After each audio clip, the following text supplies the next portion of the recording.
யூகேனுடைய பார்லிமெண்ட்ல ஒரு பதற்றமான சூழ்நிலை ஏற்பட்டிருந்தது. ஒரு எம்பி பேசிட்டு இருக்கும்போது அந்த எம்பியை உடனடியாக வெளியேறுமாறு ஸ்பீக்கர் கேட்டுக்கொண்டது அந்த பாராளுமன்றத்துல பெரிய ஒரு சலசலப்பை ஏற்படுத்தி இருந்தது. இந்த எம்பி என்ன பேசினாங்க அப்படின்றத விட ஜாரா சுல்தானா அப்படின்னு சொல்லக்கூடிய கவன்ட்ரி சவுத்தினுடைய ஒரு எம்பி யூகேனுடைய அரசியல்ல மிக அதிகமாக பேசப்படுற ஒரு எம்பி. இள வயதில் இருக்கிற ஒரு எம்பி பாராளுமன்றத்துக்கு இவங்க தெரிவு செய்யப்படும் போது இவருடைய வயது 26 வயது தான். 26 வயதிலேயே மிக குறைந்த வயதுல பாராளுமன்றத்துக்கு தெரிவாகி இருந்த ஒரு எம்பியாக பார்க்கப்பட்ட இந்த எம்பி நிறைய விஷயங்கள்ல தான் சார்ந்த கட்சியினுடைய புலையான தகவல்கள், இந்த கட்சி எடுக்கக்கூடிய தவறான முடிவுகளையும் பொது வழியில பேசக்கூடிய ஒரு தைரியமான எம்பி அப்படின்ற பெயரை பெற்றவர் தான் இந்த ஜாரா சுல்தானா அப்படின்ற எம்பி. சமூக வலைத்தளங்கள்ல மிக பிரபலமாக இருக்கிற அந்நாட்கள்ல லேபர் அரசாங்கத்துல மிக முக்கிய புள்ளியாக இருந்த இந்த ஒரு எம்பி ஒரு லெஃப்ட் விங் சார்ந்த ஒரு எம்பியாக இருந்தாங்க. மக்களுடைய அநீதிகள் இல்ல மக்களுக்கு இழைக்கப்படுற அநீதிகள், இந்த பாதிக்கப்பட்டவர்களுக்கு கொடுக்க வேண்டிய பெனிஃபிட்கள்ல கிடைக்கக்கூடிய சலுகைகள் போன்ற விஷயங்களுக்காக தொடர்ச்சியாக குரல் கொடுத்து வந்த ஒரு எம்பி தான் இந்த எம்பி. இந்த எம்பிக்கும் லேபர் அரசாங்கத்துக்கும் ஒரு கன்ஃபிளிக்ட் ஏற்பட்டது. இந்த கன்ஃபிளிக்ட் எதனால அப்படின்னா, 2 child benefit கேப்பை ஸ்கிராப் பண்றது தொடர்பாக லேபர் அரசாங்கம் ஒரு சட்டமூலத்தை கொண்டு வரும்போது அதனை உள்கட்சியில் இருந்தே எதிர்த்தார் அப்படின்ற அடிப்படையில இவர் லேபர் அரசாங்கத்தை விட்டு நீக்கப்பட்டிருந்தார். லேபர் அரசாங்கத்தை விட்டு நீக்கப்பட்ட இந்த எம்பி அதற்கு பிறகு சுயமாக ஒரு கட்சி ஆரம்பித்து யுவா பார்ட்டி அப்படின்ற பேர்ல ஒரு கட்சி ஆரம்பித்து அந்த கட்சியின் மூலமாக தெரிவாகி பாராளுமன்றத்தில் இருக்கிறார் அப்படின்றதும் குறிப்பிட்டு சொல்ல வேண்டிய ஒரு விஷயம். மோஸ்ட் இன்ஃப்ளூயன்ஷியல் எம்பியாக இருக்கக்கூடிய இந்த எம்பி ஹவுஸ் ஆஃப் கமன்ஸ்ல நடந்த ஒரு விவாதத்தின் போது பிரித்தானிய பிரதமரை ஒரு வார்த்தை சொல்லியிருந்தார். இந்த வார்த்தை தான் இவர் வெளியேற்றப்பட்டதுக்கான காரணம். இந்த வார்த்தை என்ன அப்படின்னா, இங்கிலீஷ் ஸ்லாங்ல சொல்லப்படுகின்ற பேஃபேஸ்ட் லயர் அப்படின்ற ஒரு வார்த்தையை இவர் பயன்படுத்தி இருந்தார். இந்த வார்த்தையை இவர் பயன்படுத்திய போது உடனடியாக அங்க இருந்த ஸ்பீக்கர் இவரை வெளியேறுமாறு சொன்ன போது, என்னால வெளியே போக முடியாது, நான் சொன்னது சரியான விஷயம், மெண்டல்சன் பிரச்சனையில ஈடுபட்டிருக்கிற கியர் ஸ்டார்மர் இன்னும் நிறைய தவறுகளை செய்திருக்கார், இப்படியான ஒரு பிரதமர் எந்த விதமான வெட்கமோ கூச்சமோ இல்லாம ஒரு பொய்யராக எல்லாரும் முன்னாலேயும் இருக்கார் அப்படின்ற ஒரு விஷயத்தை இவங்க சொல்லியிருந்தாங்க. இந்த வார்த்தையை பார்க்கும்போது இது சாதாரணமான ஒரு வார்த்தையா தெரிஞ்சாலும் கூட இங்கிலீஷ்ல ஒரு ஸ்லாங்காக பார்க்கும்போது இது அவமதிப்புக்குரிய ஒரு வார்த்தையா இருக்கு. பிரித்தானிய பாராளுமன்றத்தில் இருக்கக்கூடிய செட் ஆஃப் ரூல்ஸ்ல இந்த ரூல்ஸ் மிக முக்கியமான ஒரு ரூல்ஸ். சில வார்த்தை பிரயோகங்களை பாவிக்க முடியாது. அதுவும் பிரித்தானியாவினுடைய உயர் பதவியில் இருக்கக்கூடிய பிரதமர் கியர் ஸ்டார்மரை குறிவைத்து இந்த ஒரு வார்த்தையை பிரயோகித்ததானது அடிப்படை ஒழுக்கத்திற்கு முரணான ஒரு செயல் அப்படின்ற அடிப்படையில இந்த எம்பி ஹவுஸ் ஆஃப் கமன்ஸை விட்டு நீக்கப்பட்டிருந்தார். இவர் எப்படி நீக்கப்பட்டார் அப்படின்றத பேசுறதுக்கு முன்னால இந்த வீடியோ கிளிப்பை பாத்தீங்க அப்படின்னா என்ன நடந்தது அப்படின்றது உங்களுக்கு தெளிவா தெரியும். Know that the Prime Minister appointed Mandelson because he owes his job to him. Yep. He appointed him, he defended him, and now he claims to know nothing. He is gaslighting the nation. Yep. So let's call this out for what it is. The Prime Minister is a barefaced liar, and if he had any decency left... No, order, sit and leave. Leave now. I'll name you otherwise. I'd go now if I were you. Leave. I'm not, leave. You've been, I've no name. I've given the option to leave. I'd leave if I were you very quickly. Move before I read it and give me one option. Right, give me that. You have no duties. It's my duty to carry out and control this house. One chance. Do you want to leave now or not? House of கமன்ஸை பொறுத்தவரையில யூகேல எடுக்கக்கூடிய பாராளுமன்றம் சார்ந்த அனைத்து சட்டங்கள், அனைத்து மசோதாக்களும் இதுல தான் நிறைவேற்றப்படும். இந்த ஹவுஸ் ஆஃப் கமன்ஸ்ல இருந்து எம்பி நீக்கப்பட்டதானது மிகப்பெரிய ஒரு சலசலப்பை ஏற்படுத்தி இருந்தது ஒரு பக்கம். இன்னொரு பக்கம் இதற்கு ஆதரவாக இந்த எம்பி நீக்கப்பட வேண்டும் அப்படின்ற அடிப்படையில பல எம்பிக்கள் சார்ந்து வாக்களித்திருந்தார்கள் என்றதும் குறிப்பிட்டு சொல்ல வேண்டிய ஒரு விஷயம். இதுல இன்னொரு ஹைலைட் ஆனது என்ன அப்படின்னா, 5 நாட்களுக்கு இந்த எம்பி சஸ்பெண்ட் பண்ணப்பட்டிருக்காங்க. 5 நாட்களுக்கு சஸ்பென்ஷனோடு சேர்த்து இந்த 5 நாட்களுக்குமான இவர்களுக்கு கொடுப்பனவு வழங்கப்பட மாட்டாது. அன்பெய்ட் சஸ்பென்ஷனாக இந்த சஸ்பென்ஷன் கொடுக்கப்பட்டிருக்கு. வெளியேற்றப்பட்ட எம்பி மன்னிப்பு கேட்டிருப்பார், வந்து இந்த தவறுக்காக உணர்ந்திருப்பார் அப்படின்னு சொல்லி நீங்க எதிர்பார்க்கலாம். ஆனா நடந்தது என்னன்னா, சமூக வலைத்தளங்கள்ல தொடர்ச்சியாக தான் சொன்னது சரி, என்னுடைய பிழை எதுவுமே இல்லை, பிரித்தானிய பிரதமர் ஒரு முதுகெலும்பற்றவர் அப்படின்ற விஷயத்தை சொல்லி வாரது இந்த எம்பியினுடைய பக்கம் கவனத்தை ஈர்த்திருக்கு.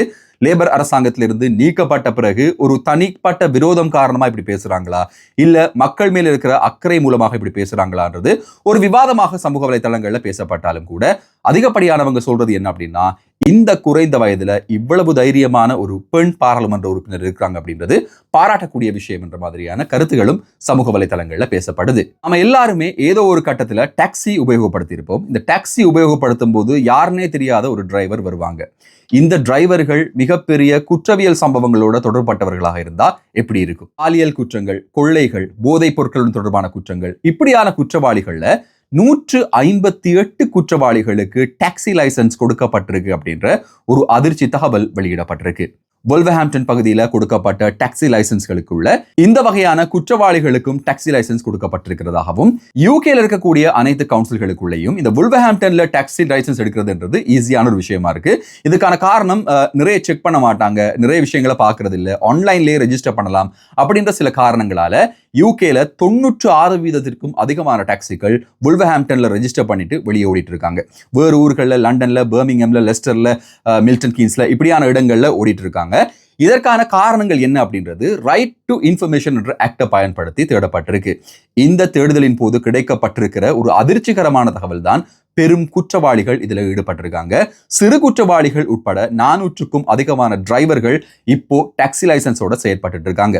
பிரித்தானியாவில் மக்களினுடைய பாதுகாப்பு அப்படின்றது பெரும் பிரச்சனையாக இருக்கிற இந்த காலத்துல மைக்ரன்ஸால பாதிப்புகள் ஏற்படுது அப்படின்ற குற்றச்சாட்டும் முன்வைக்கப்படுற இந்த நேரத்துல இது மிகப்பெரிய ஒரு கேள்வியை உருவாக்கி இருக்கு. ஏன் அப்படின்னா இரவு நேரங்கள்ல பப்ஸ், கிளப்ஸ்ல இருந்து வரக்கூடிய, அதுவும் குறிப்பாக பெண்களும் டாக்ஸியை பயன்படுத்துறாங்க. இந்த பாலியல் ரீதியான குற்றச்சாட்டுகளோட தொடர்புடைய டிரைவர்கள் டாக்ஸி டிரைவர்ஸாக வந்தா இவர்களுடைய பாதுகாப்புக்கு என்ன பதில் அப்படின்ற ஒரு கேள்வி பிரதானமாக கேட்கப்படுது. டாக்ஸி டிரைவர்ஸ் சார்பா என்ன சொல்றாங்கன்னா, அவங்களுக்கும் பாதுகாப்பு கிடையாது, மூடி இருக்கக்கூடிய டாக்ஸிகள் உடைக்கப்படுது, டாக்ஸியில வைக்கக்கூடிய பணம் எடுக்கப்படுது, பணம் இருக்கும் அப்படின்ற ஒரு சந்தேகத்தின் அடிப்படையில் டாக்ஸிகள் உடைக்கப்படுது அப்படின்ற குற்றச்சாட்டுகளை டாக்ஸி டிரைவர்ஸ் சார்பிலையும் முன்வைக்கிறாங்க. எது எப்படி இருந்தாலும் குற்றவாளிகள் பொதுமக்களோடு, ஒரு சாதாரண டிரைவர்களோடு ஊடுருவிக்கிறாங்க அப்படின்றது ஒரு பெரும் பதற்றத்தை உருவாக்குது.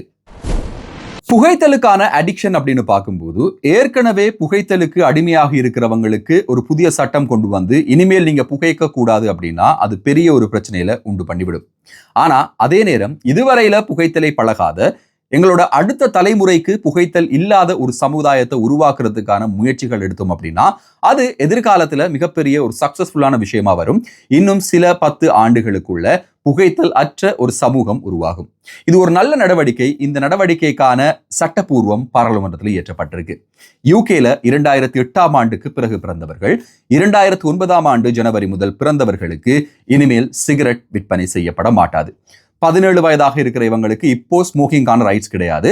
ஆனா அவங்களுக்கு 21 வயதாகும் போது அல்லது அவங்களுக்கு 18 வயதாகும் போது சிகரெட் வாங்கக்கூடிய, வேப் வாங்கக்கூடிய ஒரு அனுமதி சட்ட ரீதியாக இவங்களுக்கு கிடைக்கும். ஆனா இனி வரும் காலங்கள்ல எங்களுடைய அடுத்த தலைமுறைக்கு இந்த வாய்ப்பு கிடையாது.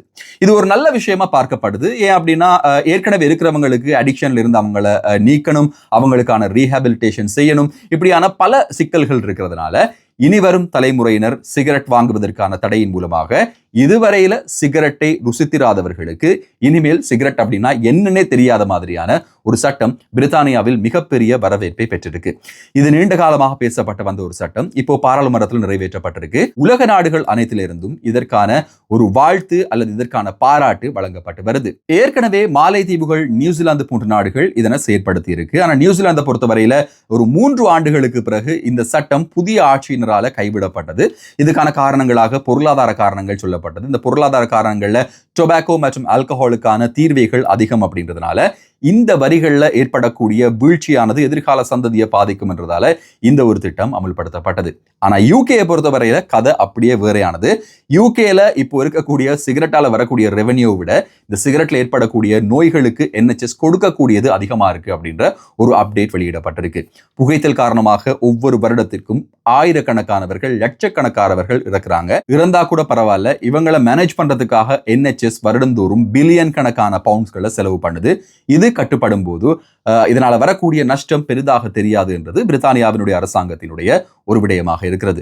இலங்கை, இந்தியா போன்ற நம்ம நாடுகளிலையும் இந்த ஒரு திட்டம் வருமாக இருந்தா அது ரொம்பவே நல்ல ஒரு விஷயமா இருக்கும்.